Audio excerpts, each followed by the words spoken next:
Why can a tiny error you can't even see make a car shake, a phone fail, or a rocket part get rejected? And why do engineers obsess over tolerances like they're life or death? Because parts don't need to be perfect, they need to be predictably close. A tolerance is the allowed wiggle room. Two parts can look identical and still be wrong. Imagine a jar lid. If the lid's diameter is even slightly too small, it won't thread on. Engineers design fits on purpose. A clearance fit means there's always a small gap, so parts slide freely, like a drawer rail. Your eyes can't measure a few hundredths of a millimeter, but machines feel it. When parts meet, they don't average out. They stack, scrape, bind, and amplify errors. Imagine a jar lid. If the lid's diameter is even slightly too small, it won't thread on. Slightly too big, it wobbles and leaks. So manufacturers pick a target size, then allow a tiny range around it. That range is the tolerance, and it's the difference between works every time and refunds. Slightly too big, it wobbles and leaks. So manufacturers pick a target size, then allow a tiny range around it.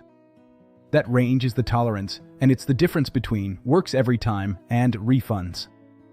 Engineers design fits on purpose. A clearance fit means there's always a small gap, so parts slide freely, like a drawer rail. An interference fit means parts are slightly oversized so they press together tightly, like a gear pressed onto a shaft. But here's the punchline: if your tolerance is wrong, your press fit turns into a cracked part, or your sliding fit turns into a jam. Now multiply that by an assembly with 10 parts. Each one is allowed to be a little off. Worst case, all the errors line up in the same direction. That's called tolerance stack-up, and it's how a perfectly in-spec set of parts can still create an out-of-spec product. This is why engineers don't just tolerance one dimension. They tolerance the whole chain. Here's what beginners miss: a part can be the right size, but the wrong shape. A hole can be the correct diameter, but slightly oval.